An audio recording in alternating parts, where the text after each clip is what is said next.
Hola gente del Corps, hace rato que no hacíamos un video, así que hoy día vamos a hacer un especial villanos y no vamos a hablar de ningún otro que del archienemigo del primer y mejor superhéroe de todos los tiempos, Lex Luthor. Espero que les guste este video y vamos a tratar de resumir lo que más podamos de su genialidad en menos de 15 minutos.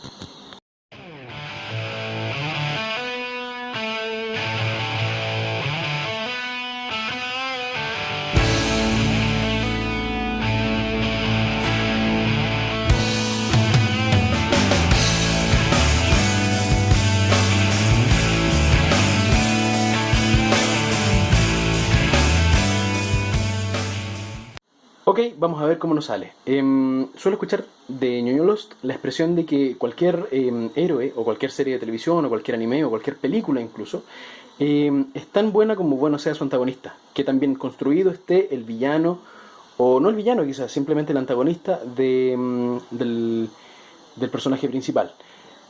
Por lo mismo, yo creo que es muy importante que hablemos, si es que vamos a hablar de algún villano, hablemos del Lex Luthor. Para mi gusto, yo pienso que es el mejor villano del universo DC, y eso es harto decir porque hay excelentes personajes en la galería de villanos, como por ejemplo el Joker. También está Doomsday, ¿cierto? La máquina imparable de matar que conocimos en la década de los 90 y que terminó con la muerte de Superman, ¿no es cierto? También, qué sé yo, está Sinestro.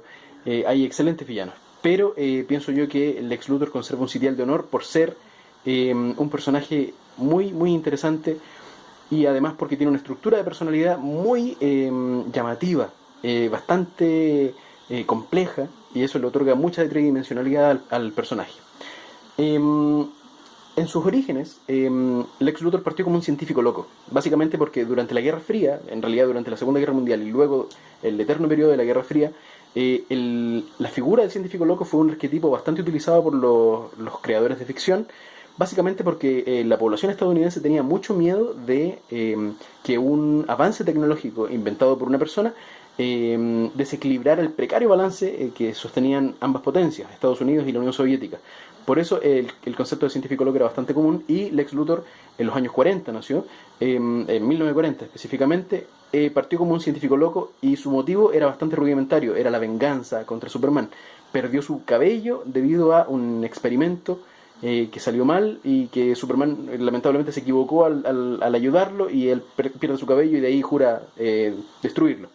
Por ridículo que pueda parecer, este fue el origen canónico del Lex Luthor hasta la reformulación en el año 86 por John Byrne. Vale decir, estuvo más de 40 años como algo oficial. Sin embargo, ya con John Byrne tenemos algo un poquitito más, algo más sustancioso, ¿no es cierto? Deja de ser el científico loco Lex Luthor para convertirse en el capitalista desenfrenado, el multimillonario, el magnate que hace de todo para detener al último hijo de Krypton y para conseguir sus metas en general, porque podríamos decir que Superman es una de sus metas, pero no es la única, ¿ya? Vale decir, ese es uno de los aspectos más atractivos del villano. Ahí cambiamos un poco los celos y en realidad la venganza, a motivos un poquitito más complejos como los celos y la envidia. A pesar de que decir que esas son las únicas motivaciones que tiene Lex Luthor para estar en contra de Superman o para querer acabar con él y con todo lo que representa, sería reducirlo al absurdo bastante. Rápidamente voy a hablar acerca de una rápida biografía acerca de lo que fue el Lex Luthor de John Byrne y los autores que siguieron en el fondo post Crisis en Tierras Infinitas. Lex se empeña en destruir a Superman, y de a poco va tomando una dimensión que lo mezcla un poco con su origen. Ya deja de ser solamente el magnate, deja de ser solamente el científico loco y pasa a ser más bien una mezcla de ambas cosas, e incluso mucho más. De a poco nos vamos enterando de cómo forjó su fortuna, ¿no es cierto? Hay un excelente cómic que lamentablemente no lo tengo acá en la mesa, que es la biografía no autorizada de Lex Luthor, en donde se cuenta un poco cuál es su historia, cómo conoció a Perry White durante sus años de infancia, y cómo logró su fortuna gracias a cobrar el seguro por la muerte de sus padres, a quienes manda a matar. Por ejemplo, ahí también se ve cómo manda a golpear por adultos a los bullies que lo acosaban en el colegio. Es bastante decidor de cómo vendría su comportamiento más adelante. Mucho más adelante después da con un anillo de kriptonita, ¿no es cierto?, que porta en su mano, y que debido a la radiación, finalmente lo hace perder la mano y después envenena su propio cuerpo. Es ahí donde simula su muerte y logra trasladar su cerebro a un cuerpo más joven, que es un clon de él. A final de cuentas, para la opinión pública, este clon supuestamente era su hijo, que vivía en Australia, un hijo del que nadie sabía y que luego toma las riendas del LexCorp tratando de limpiar su imagen. Es una especie de borrón y cuenta nueva tremendo, siendo que es el mismo Luthor de siempre. Ahí conquista a Matrix, ¿no es cierto? A Superchica, la Superchica del universo de bolsillo que hemos mencionado en algunas ocasiones.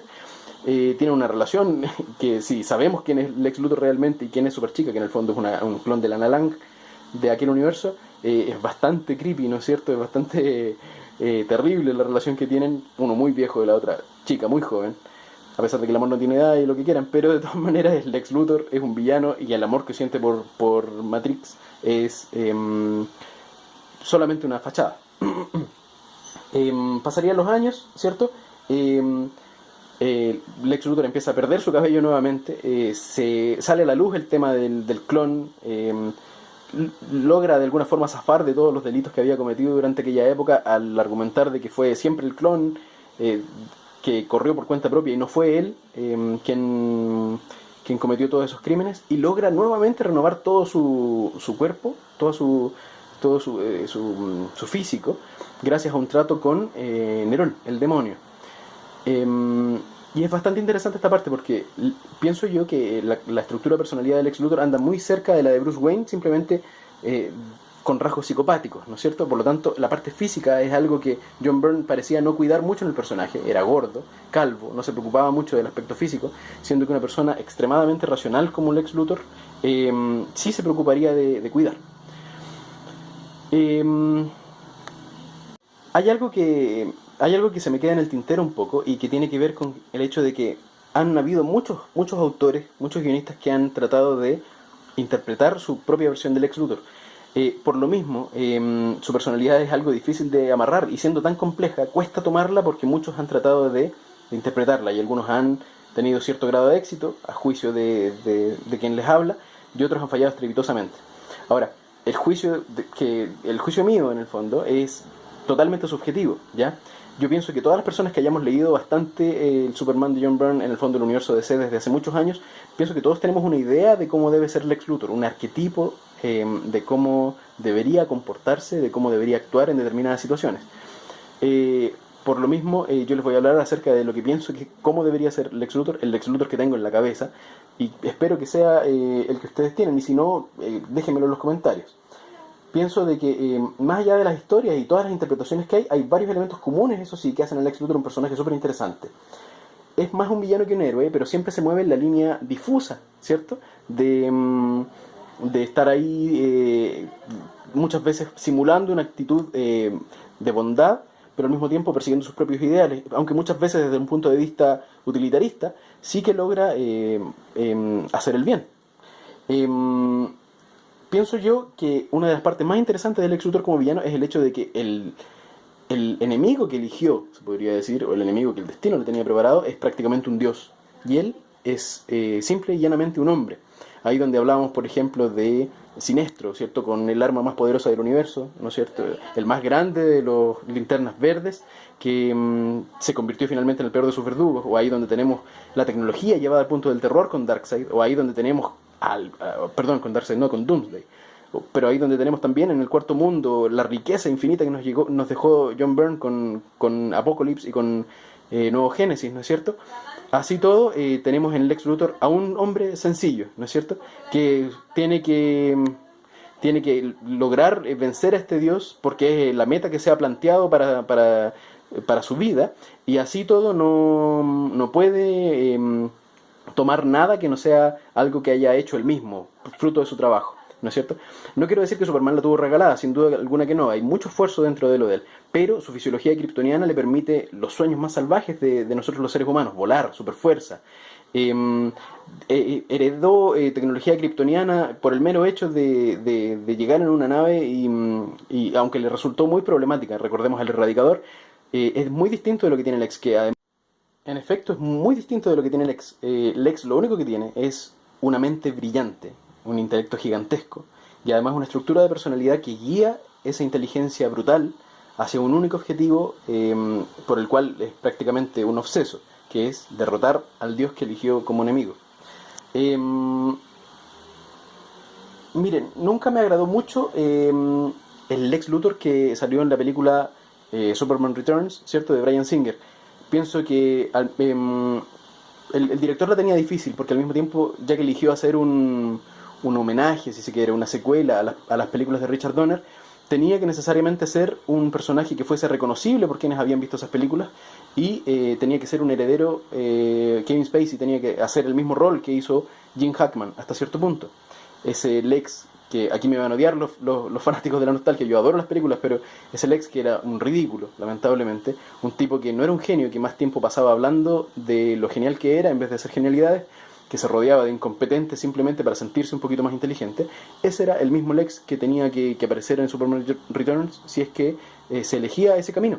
Y Kevin Spacey de alguna forma, y el guionista por supuesto, y el director, lograron darle un poquito de vida, un poquito del Lex que, como les decía, yo tengo en mi cabeza y pienso que es como debería comportarse. Esta escena, por ejemplo, en donde se habla acerca del mito de Prometeo y de cómo Lex dice que a él no le interesa ser un dios, que los dioses son seres egoístas, que vuelan con capas por ahí y que no se preocupan de la gente y no comparten su poder con la humanidad, queda para ellos. Él le interesa no ser un dios, él le interesa llevar el fuego a la gente.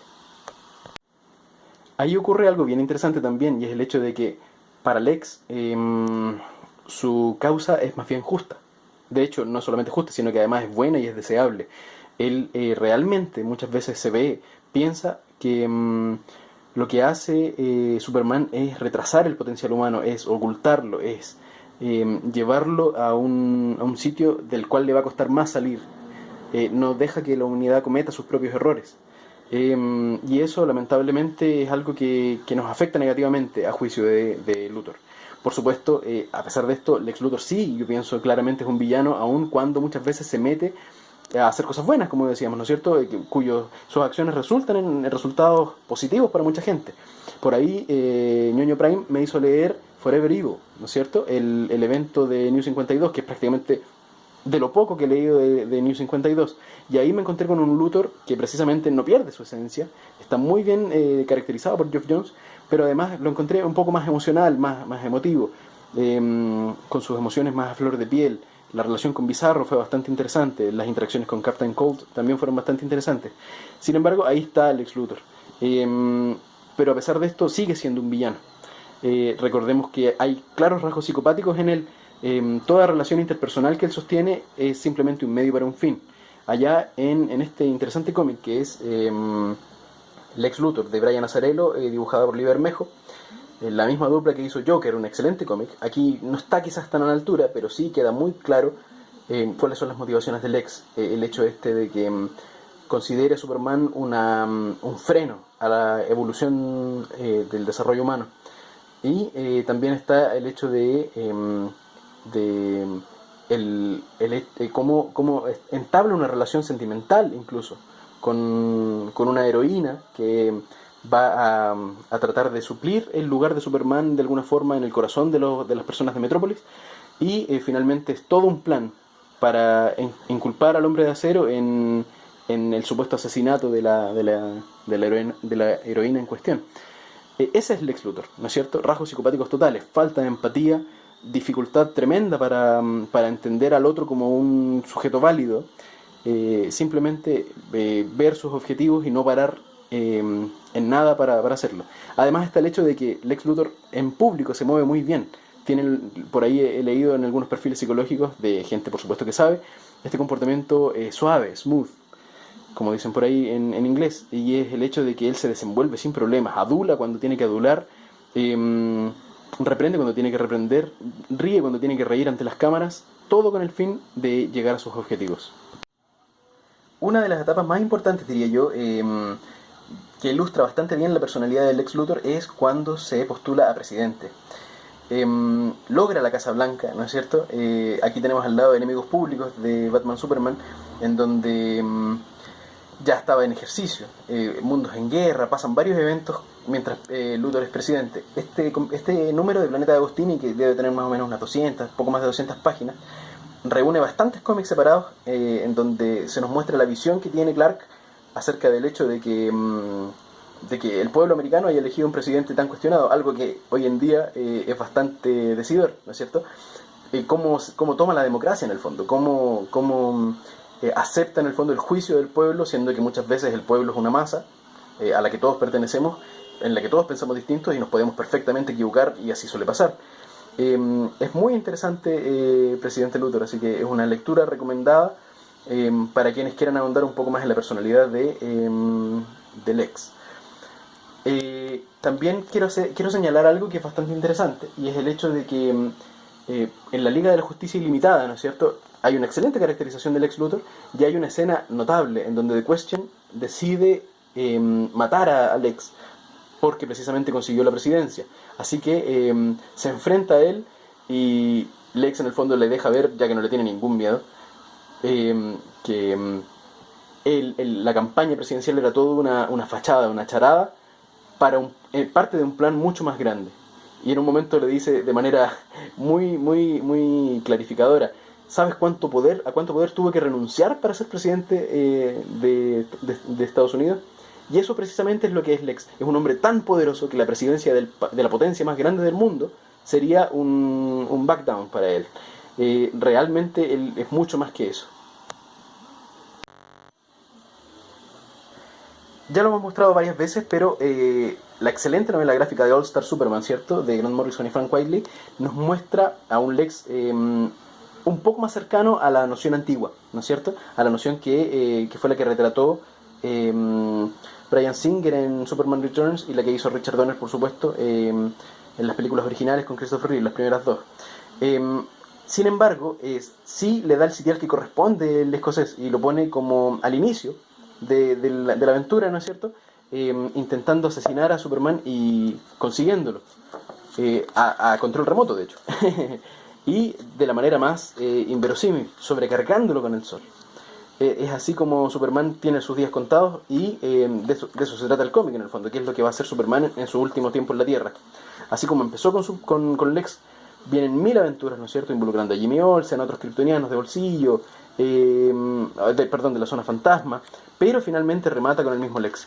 Ahora, hay varias partes acá en donde Lex le comenta a Clark, y yo diría que es la gran falla de una persona supuestamente brillante, de un intelecto gigante, el no poder reconocer a Superman con su sencillo disfraz, por mucho que Clark eleve su voz una octava, o use ropa 2 tallas más grande, o se encorve, o cambie sus patrones de movimiento para que no lo reconozcan. Así todo un intelecto superior realmente debería notar ciertas cosas, y es así como en otras interpretaciones Clark le hace el quite lo más que puede a Lex Luthor, porque sabe que es un riesgo tremendo el tenerlo cerca.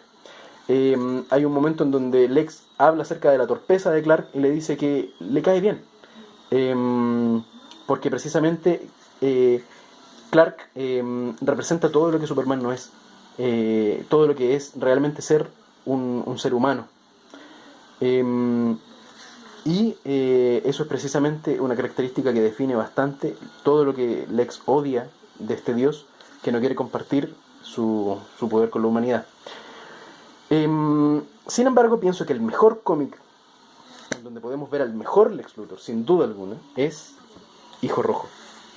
Hijo Rojo es un Elseworld, ¿no es cierto?, de Superman. Casi todos los Elseworlds de Superman se les llama, de manera irónica, es dónde aterrizó la nave o cuándo aterrizó la nave, porque casi todos se basan precisamente en diferentes lugares en donde llegó el kryptoniano a la Tierra.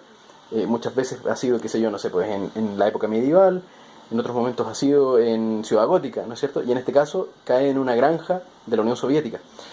Ahora, ¿qué es lo interesante de Hijo Rojo? Que tenemos un Lex Luthor que es increíble. De partida, Mark Millar coincide perfecto con lo que yo pienso que debería ser un supervillano, cayendo quizás un poco en el antiguo duelo de mente versus músculo, que era el enfrentamiento que se daba entre Lex Luthor de los años 40, de 50, 60 más adelante, y Superman, que no era un tipo muy listo. Sin embargo, Mark Millar tiene la salvedad de entregarle a Superman en este arco, un tremendo poder intelectual. De hecho, tenemos un Superman que no solamente es el dios por razones físicas, ¿no es cierto?, sino que además es una persona sumamente inteligente. Sin embargo, Lex Luthor es tan brillante, que representa una tremenda amenaza para él. Hay excelentes momentos en donde se le ve, por ejemplo, no sé, aburrido jugando ajedrez de manera simultánea con un montón de personas, porque es lo único que tiene y es lo único que lo saca de su aburrimiento. Y finalmente cuando le llegan con el problema de este Superman soviético, él se lo toma precisamente eso, como un problema a solucionar, como una ecuación a resolver. Y finalmente después se va involucrando de manera más personal, pero así parte todo. Hay un momento increíble hacia el final de la saga cuando por fin se encuentran en persona, luego de un par de veces que se habían visto, pero por fin se encuentran en persona ya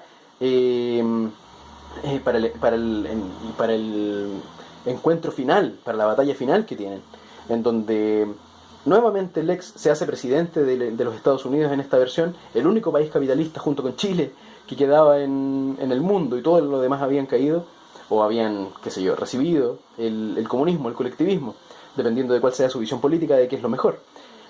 Sin embargo, Lex, usando su genio, logra revertir la economía paupérrima que tenía un capitalismo que no podía comerciar con el resto del mundo, y logra hacer que Estados Unidos sea próspero, frustrando los planes de Superman, que quería que Estados Unidos cayera por su propio peso y se sumara al comunismo o al colectivismo en general, simplemente porque era lo mejor para su pueblo. Al final de cuentas eso no lo hace y se decide la invasión. Hay un momento en donde Lex llega a conversar con Clark y Brainiac lo detiene, no lo deja ni siquiera hablar un poco con él. ¿Y por qué? Porque le dice a Superman que conversar con un intelecto de nivel 9 lo podía llevar al suicidio en 14 minutos. Esos eran sus cálculos. Tan inteligente es Lex Luthor que ese es el temor que le causa a Brainiac. Ahora, el plan maestro que tiene Lex para detener a Superman consiste de varios pasos, pero el más importante era una carta con una simple frase que resume todos los miedos, todos los temores, todas las aprensiones que tiene este Superman, que prácticamente es un gran hermano que vigila que una economía de planificación central a nivel mundial, como es un comunismo global, funcione al dedillo, porque es necesaria esa supervisión para que todo funcione bien, es necesario ese control, esa restricción. Tenía un ejército de linternas verdes, tenía amazonas de su lado, sin embargo, esa era su arma mortal y finalmente fue esa la que derrotó a Superman al recordarle que su intervención había sido tan brutal y tan invasiva que no estaba dejando surgir a la humanidad. Nuevamente, el conflicto de Superman como un ente que controla a la humanidad versus un Lex Luthor que busca la libertad de los seres humanos para cometer sus propios errores, para cometer atrocidades incluso, pero a nombre propio, a nombre nuestro. Un interesante debate, ¿no es cierto? Que por supuesto no es el mismo Superman del día a día, pero sin embargo lo profundiza en este escenario distinto Mark Millar, en un excelente cómic que es totalmente recomendado. Bueno amigos, espero que les haya gustado este video, espero que les haya agradado, que no se hayan aburrido. Es nuestro primer especial de villanos. Lo voy a cortar para que no quede tan largo. Un gran abrazo a todos en la comunidad. Estamos muy contentos por los 70.000 likes. Espero que participen del sorteo, si es que ya fue cuando suba este video. Espero que se lo haya ganado alguien que lo quisiera mucho. Y muchas gracias por ayudarnos a formar esta comunidad de la que todos somos parte. Un abrazo muy grande de Ñoño Wise. Chao, chao.